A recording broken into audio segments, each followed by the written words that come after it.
आज संत मीराबाई आयसाहेब यांच्या पुण्यतिथीच्या सोहळ्याला मंचावर उपस्थित ज्यांनी या सोहळ्याला येण्याचा मान गेले अनेक वर्ष मला दिलेला आहे आणि जे एक अद्वितीय असं स्थान आहे जे आमच्या भगवान बाबांनी जे त्या काळात ते आरक्षण दिलेलं आहे महिलांना, जे अजूनही लोकसभेत आणि विधानसभेत मिळालं नाही, त्या गादीवर विराजमान आमच्या हरिभक्त पारायण राधाताई आयसाहेब, मंचावर उपस्थित 3 जिल्ह्यांचे आमदार सुरेश धस, मंचावर उपस्थित आष्टी मतदारसंघाचे आमदार आजबे काका, मंचावर उपस्थित आमचे माजी आमदार आणि ज्येष्ठ मार्गदर्शक आदरणीय भीमरावजी धोंडे साहेब, मंचावर उपस्थित आदरणीय रामकृष्णजी बांगर, आमचे पहिलवान मधुकर तात्या, पहिलवान राहील नाही जरा रोड झाले आता, महेंद्र गर्जे म्हणल्यावर असं वाटते पण एकच गर्जे असं दिसतंय मला इथे, महेंद्र गर्जे संचलन जास्त जोरात चांगलं करतात, मंचावर उपस्थित अनुरोध सानप, सुधीर घुमरे, सविता गोल्हार, शिवाजी गर्जे, संजय सानप, स्वामी सानप, योगेश सानप, चैताली सानप या सरपंच गावच्या, मंचावर उपस्थित सर्व मान्यवर, इथे ज्यांना आपण पुरस्कार दिला, ज्या सुजाताताई खाडे ढोले त्यांना कर्मयोगिनी पुरस्काराने आपण सन्मानित केला आहे, त्याचबरोबर प्रो कबड्डी महाराष्ट्र टीममध्ये ज्यांचा सहभाग झाला ते वैभव गर्जे, नवनाथ गर्जे, महारुद्र गर्जे आणि इथे उपस्थित सर्व मान्यवर, समोर उपस्थित सर्व मान्यवर, आमचा संतोष सुद्धा मागे. इथे मी आले तेव्हा मला असं लक्षात आलं की आईसाहेब कीर्तन करतायत आणि महिला सगळ्या बसून आहेत. पुरुषांकडची बाजू थोडी कमी गर्दीची होती. मी आल्यानंतर पाहिलं इकडं तिकडं पांगलेले मध्ये फक्त माणसंच होते बघा. बाया बिचाऱ्या तेव्हापासून बसल्यात, कधीपासून आईसाहेब कीर्तन करतायत तेव्हापासून बसलेल्या आहेत, त्या अजून बसलेल्या आहेत. त्यामुळे तुमची मी काही खूप परीक्षा घेणार नाही. आता महाप्रसाद घ्यायचा आहे. हे भाषणाचं राजकारणाचा मंच नाही. या मंचावर इथे जे मी आलेले आहे ते आईसाहेब मीराबाई आईसाहेबांच्या भक्तीमुळे आणि राधाताई आईसाहेबांच्या प्रेमामुळे मी इथे आलेली आहे. माझ्या जीवनामध्ये ईश्वरापेक्षाही मोठं जर कुणाला स्थान असेल तर ते माझ्या वडिलांना आहे. त्यांनी दिलेला कुठलाही शब्द मी आयुष्यामध्ये मोडला नाही. त्यांच्या जाण्यानंतर देखील त्यांनी दिलेले शब्द मी पाळते आहे. एवढं स्थान माझ्या हृदयात त्यांचं आहे. पण मला जेव्हा मी तुमच्याकडे बघते, तुमच्या डोळ्यात पाहते, तेव्हा मला वाटतं की माझ्यापेक्षा काकणभर जास्त प्रेम तुम्ही मुंडे साहेबांवर करता. कसलं अद्भुत नातं आहे हे. दरवेळी मी येते महाराष्ट्रात, जिथे जिथे जाते लोक प्रेम करणारे आहेत. साहेबांनंतर ते मी बांधून ठेवले. थोडे बहुत बांधण्यात मला यश आलं. आज माझा सत्कार असा व्हायचा नाही पहिले. हे शिवशक्ती परिक्रमेनंतर जास्त झालंय. हे JCB, हे फुलं. आता मी आले एवढे फुलं पोरे माझ्या डोक्यावर मुली टाकत होत्या. प्रत्येक मुलीच्या डोक्यावर एक एक मूठ मी फुलाची वाहिली. माझ्या समाजात म्हणजे जातीत नाही बरं का, माझ्या ग्रामीण भागातल्या वंचित पीडित डोंगराळ भागात जिथे प्रत्येक गोष्टीसाठी कष्ट करावं लागतं अशा समाजात जन्मलेल्या मुलीच्या डोक्यावर एक मूठ फुलाची मी व्हावी, तिचं पूजन करावं आणि तिचं जीवन घडावं, ह्याच्यासाठी माझं आयुष्य समर्पित आहे. आईसाहेबांच्या साक्षीने मी तुम्हाला सांगते. आपण मागच्या वर्षी मला कर्मयोगिनी पुरस्कार दिला. कर्मयोगिनी म्हणलं जातं पुण्यश्लोक अहिल्यादेवी होळकरांना. माझ्या जीवनामध्ये माझा आदर्श जर कोणी असेल काम करण्यासाठी तर ते पुण्यश्लोक अहिल्यादेवी होळकर. जीवनामध्ये दुःखच दुःख पचवलं त्यांनी, पण समाजासाठी आणि धर्मासाठी. धर्म म्हणजे असा धर्म नाही जो दुसऱ्यांचा द्वेष करतो, पण समाजासाठी, महादेवासाठी, धर्मासाठी स्वतःचं आयुष्य त्यांनी पणाला लावलं. सर्व आयुष्यातला क्षण न क्षण त्याच्यात घालवला. त्या पुण्यश्लोक अहिल्यादेवीला कर्मयोगिनी संबोधलं जातं. ते कर्मयोगिनी पुरस्कार आपण दिला आम्हाला मागच्या वर्षी. मी तर महाराष्ट्रात काय बीड जिल्ह्यात पहिली नव्हते आले कधी, पण महाराष्ट्रात MPSCत पहिले आलेल्या आमच्या सुजाताताईंना हा पुरस्कार माझ्या हातून दिला. बघा, राजकारणात जायचा असा फायदा असतो. IAS IPS एवढे शिकलेले माणसं असले तरी आम्हाला त्यांना पुरस्कार द्यायचा अधिकार असतो. पण त्यामुळे मला आज अभिमान त्यावेळी नाही वाटला, 2 वर्ष मागच्या वर्षी जेव्हा मला पुरस्कार मिळाला, पण आज मला अभिमान वाटला की माझ्यासारख्या या लहान लहान मुलींसारख्या, तुम्ही काही फार व्यवस्थित सगळे संघर्षाने आलात का? आई वडील पण IAS IPS आहेत? आई वडील काय करतात?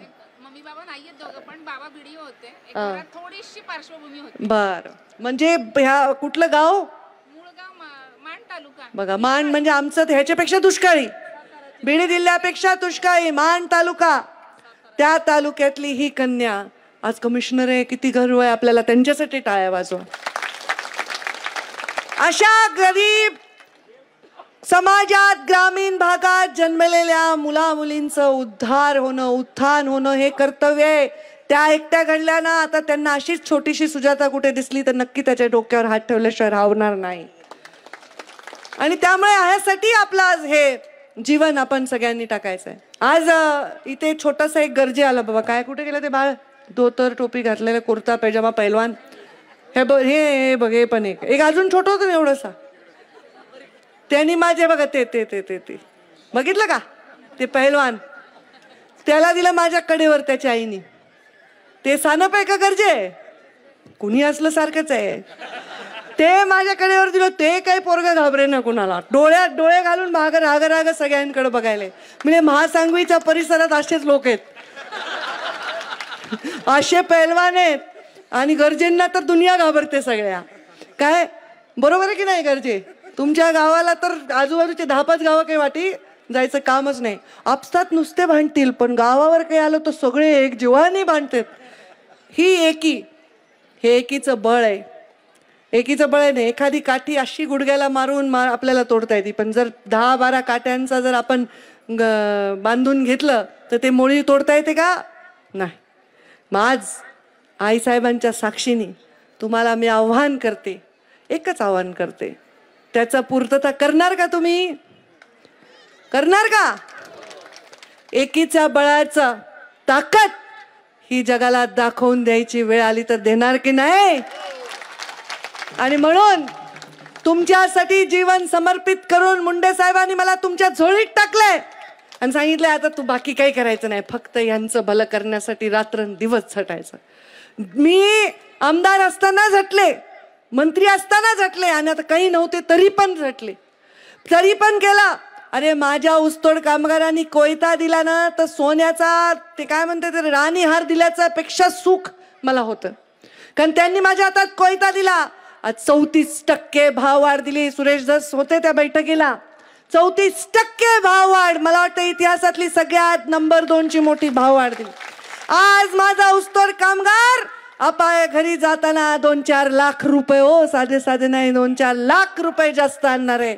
आणि कोणत्या बूथवर कोण म्हणणार आहे आता तुम्हाला काय पोचलं? म्हणणार आहेत का? म्हणणार नाही. माझे स्वाभिमानी लोक कशाकडे वर बघणार नाहीत, फक्त बघतील ते गोपीनाथ मुंडे साहेबांचा फोटो आणि आपल्या पंकजा ताईंचा चेहरा. मला विश्वास आहे, हे प्रेम तुम्ही मला दिलं.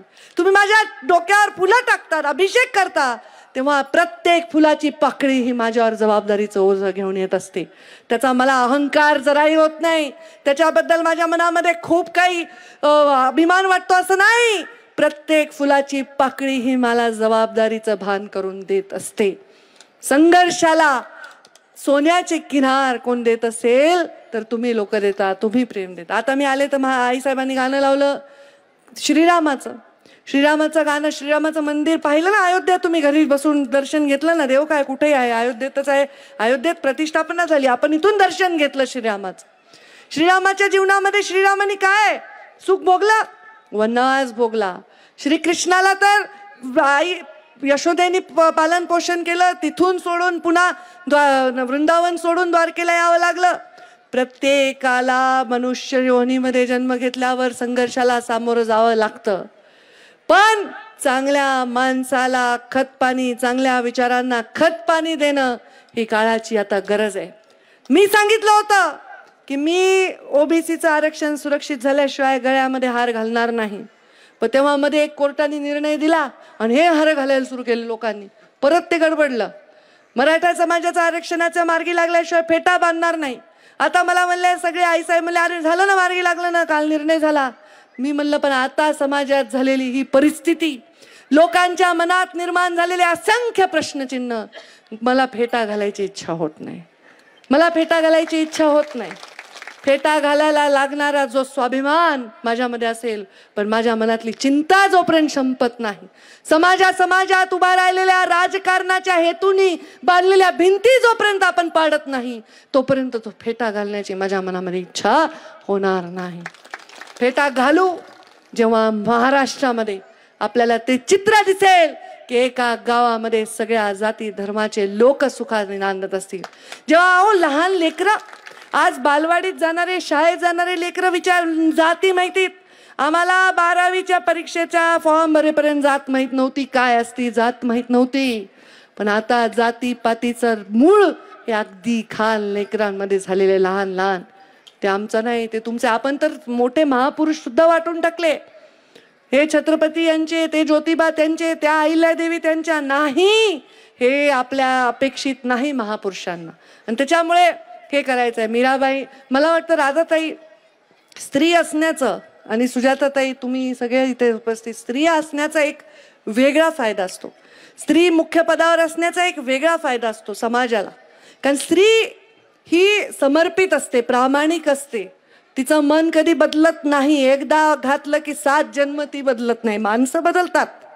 आता बघा, इकडं मी म्हणलं माणसं इकडे तिकडे फिरत होते, पुन्हा आले इकडे बसले, बायका बिचारे हल्ले नाही. त्यामुळे स्त्री ही प्रामाणिक असते. तिच्या दिलेल्या कर्तव्याशी, तिला दिलेल्या भूमिकेशी आणि तिने दिलेल्या शब्दाशी ती कधीही प्रामाणिक राहते. मी स्त्री अधिकाऱ्यांवर खूप काम केले. फार पटकन दिलेला शब्द पूर्ण करतात आणि शब्द दिलेला मोडत नाही. आईसाहेबांनी मला शब्द दिलाय की असंच प्रेम राहील गडाचं. आईसाहेब, तुम्हाला पद मिळालंय भारतीय जनता पार्टीचं. म्हणजे काय, आध्यात्मिक आघाडीचं प्रमुख. आमच्या जिल्ह्यासारखे गड कुठंच नाही हो. ते आमचा भगवानगड जरी पलीकडे असला तरी जिल्ह्याचा वेशच आहे. पुन्हा आमचा गहिनाथ गड आहे, हेच राहिला होता महासंगवी गड. इथं पद आलंय आता. त्यामुळे आमच्या जिल्ह्यासारखे गड कुठंच नाही. ह्याचं आकर्षण केवढं आहे, एवढं आकर्षण. पूर्वीच्या काळामध्ये जेव्हा युद्ध व्हायचे ना, तेव्हा जर लक्षात गेलं असतं तर या गडांवर सुद्धा सर करायला आले असते योद्धे. अशी परिस्थिती. ह्या गडांचं महात्म्य फार मोठं आहे. हे पूर्ण महाराष्ट्राच्या कानाकोपऱ्यात पसरलेलं आहे. या गडांच्या मंचावर कोणी आलं तरी पण या लोकांच्या हृदयामध्ये काय चित्र आहे, ह्या दोघांमध्ये कधी तफावत असेल तर त्याला काही उपयोगच नाही. ह्या महासांगवी गडाला पालकमंत्री झाल्यावर मी आलते ना आईसाहेब, तेवढंच होतं ते, बरोबर. हे मागचं काहीच नव्हतं. माझं योगदान फुल ना फुलाची पाकळी देण्याचा प्रयत्न केला. भरपूर आहे म्हणणं बरोबर नाही का आईसाहेबांसमोर असं बोलणं. मी गहिनाथ गडाला पण पहिल्यांदा 25 कोटीचा सुरेश दासांनी भाषणात सांगितलं वाटतं त्या दिवशी, तेव्हा दिलं. तेव्हा मी ते 2.5 कोटी रुपये खर्च केले नाही लवकर, म्हणून पुढचं झालं नाही काम. आणि आता तर मी तर सावरगावला भगवान भक्तीगडच बनवलाय. परत जीवनात मला काही मिळालं पद तर देशातून लोक येतील असा गड तो निर्माण करावा अशी माझी इच्छा. पण हे गड राजकारणाचे फड बनू नये हे सुद्धा माझा निश्चय आहे. हे मी तुम्हाला सांगते. या गडाच्या मंचावर जाताना मनामध्ये पाप आणि मनामध्ये लोकांच्या बाबतीत आम्हाला काहीतरी राजकारण करायचं आहे असं समजून या गडावर कोणी नाही यावं. अशा पद्धतीने आपल्याला हे गड निर्माण करायचे. गड तिथंच असतो जिथे लोक असतात. गड तिथंच असतो जिथे लोकांचे आशीर्वाद असतात. आईसाहेब, तुम्ही दिलेला शब्द तुम्ही पाळताय कारण तुम्ही एक स्त्री आहात. आणि स्त्री एकदा तोंडातून निघालेला शब्द कधीही कमी पडू देत नाही, खाली पडू देत नाही. हे नातं आपलं असंच राहावं.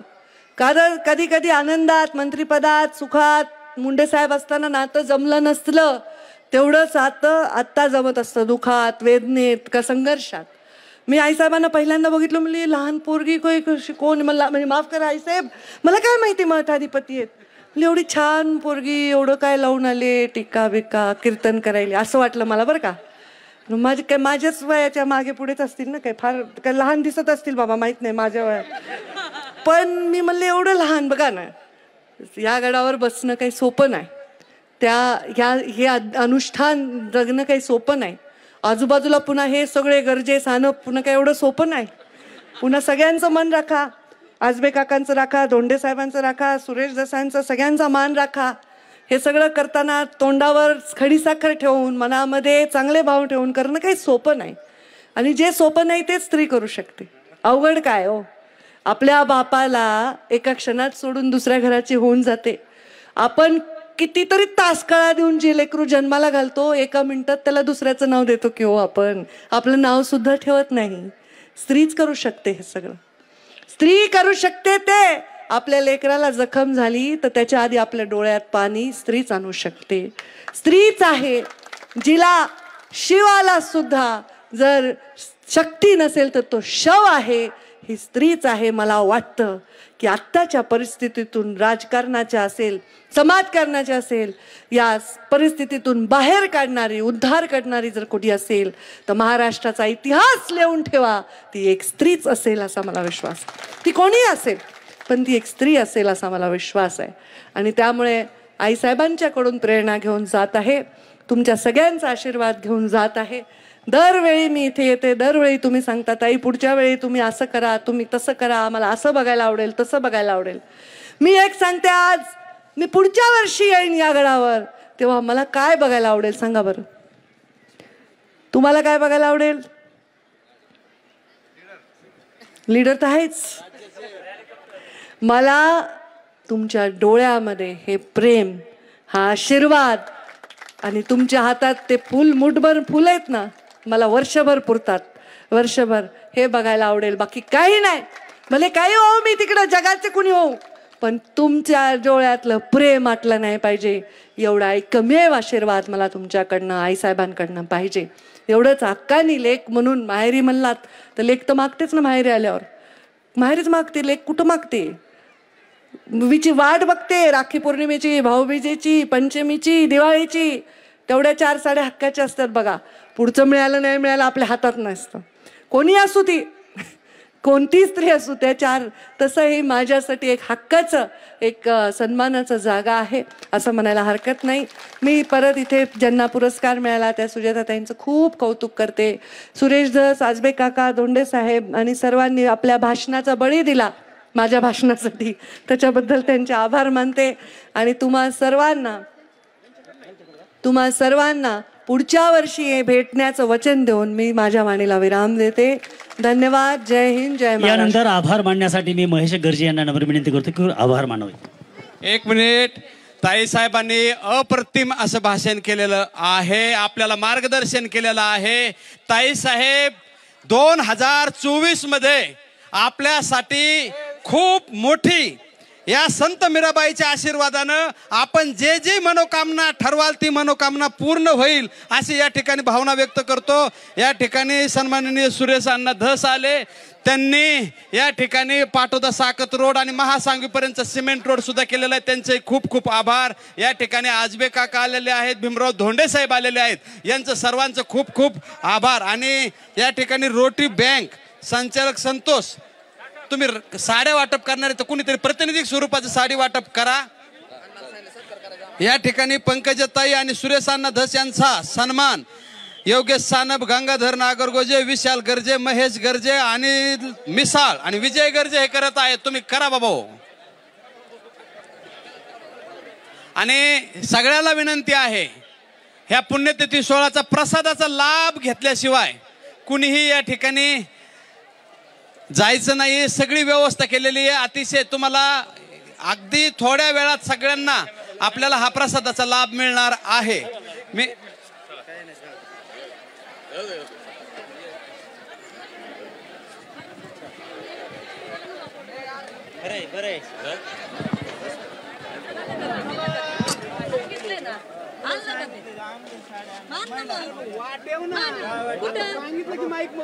सांगितले ना, कुठे साड्या.